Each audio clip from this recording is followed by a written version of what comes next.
Sebenarnya hukum di kita tuh memang agak-agak, ya kadang-kadang karena mungkin saya bukan orang hukum, jadi kadang-kadang tidak mengerti. Seperti yang baru-baru saja dilakukan oleh keputusan dari MK, bahwa kalau misalnya ada anggota DPR yang terlibat itu, kalau misalnya akan diperiksa, harus melalui izin dari Presiden. Bayangkan bagaimana seorang legislatif, kalau mau diperiksa itu harus melalui eksekutif oleh yudikatif. Ini bagaimana? Barang-barangnya jadi sebenarnya membingungkan sebenarnya. Jadi kalau misalnya kita melihat bahwa yang namanya hukum itu semua orang sama di depan hukum, menurut saya tidak ternyata. Tapi bagaimana supaya sekarang ini balik lagi ke masalah Gayus, supaya Gayus itu jerak? Seperti apakah yang harus dilakukan? Pak Jarwo mungkin punya saran bagaimana dibuatnya ini. Jadi menurut berita Pak Denny, ya, itu Gayus Tambunan itu tercatat sudah 68 kali dia keluar masuk ruang tahanan Pak Denny. 68 kali. 68 kali dia. Kenapa sampai dia begitu banyak begitu masuk keluar? Kenapa terlalu sering? Kenapa? Karena ada pintunya Pak. Coba ruang tahanan di tembok full semua nggak bakalan keluar masuk gitu. Ya kan Pak?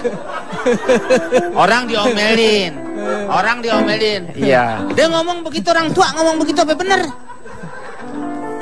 Bener lah, Meng. Bener dari mana? Ya Bener-bener tua. Ya bener, coba. Karena ada pintu, maka dia bisa keluar masuk.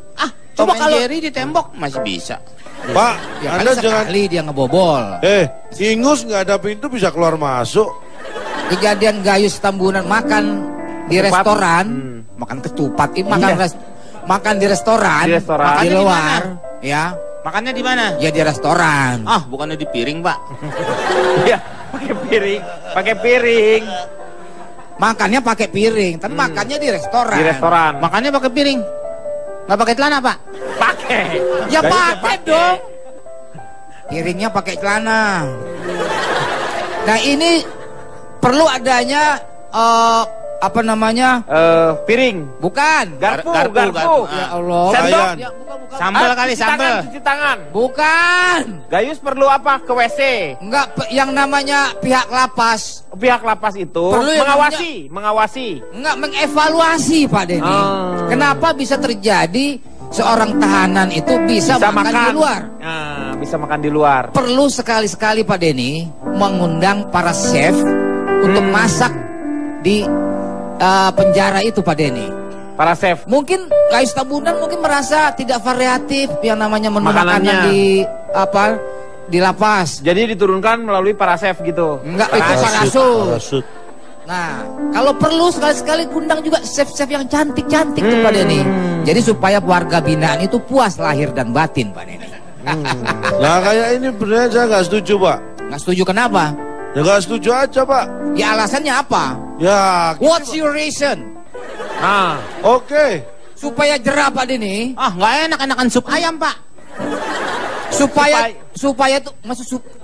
Agar. Bukan sup ayam. Agar lembek, Pak. Enakan sup ayam. Jelly. Mendingan Pak Denny. Ayo apaan? Ayo. Oh, berarti udah berobat. Udah mendingan. Mendingan dibikin penjara di tengah lautan Pak Denny. Nah, ini benar nih. Alpukat, Pak. Kok tengah lautan? Dulu kan ada penjara di luar negeri. Alcatraz. Alcatraz. Diganti Pak, namanya, Pak. mohon maaf. Emang dari dulu Alcatraz. Ini mohon maaf. Kalau bikin penjara di tengah lautan, segede apa penjaranya?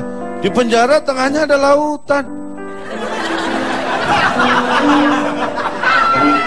Apa jadi maksudnya itu tadi ada Penjara. jadi Penjara itu seperti Alcatraz di Amerika itu loh Pak. Jadi supaya orang tidak bebas keluar masuk. Pak, maksudnya begini Pak. Ini makanya saya bilang. Jadi begini Pak Denny. Lapas itu harus dilakukan penjagaan dengan berlapis supaya tidak lepas.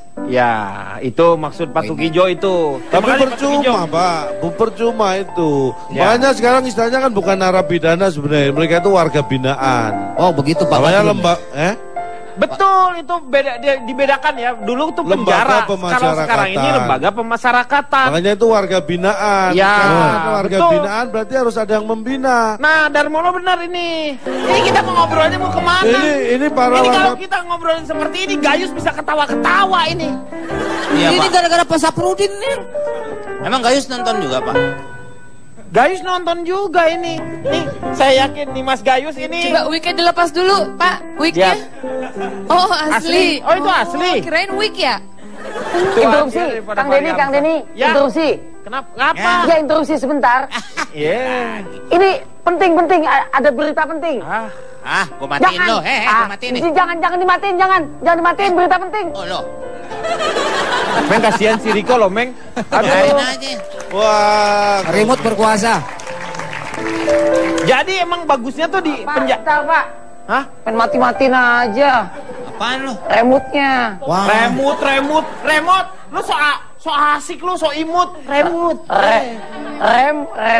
Remote. Pak, ini aja keluar Pak yang bawa kabur anak SMA Pak. Dah, Apa jadi saya yang Pak saya nyalain dulu, Pak ya. Ya.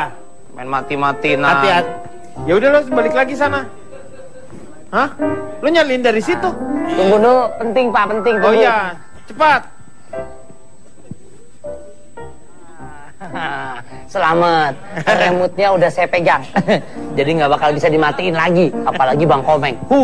Sekarang saya bisa tenang baca berita. Ya, ini dia penting beritanya ya, Kang Denny dan semua panelis dengerin di rumah juga ya.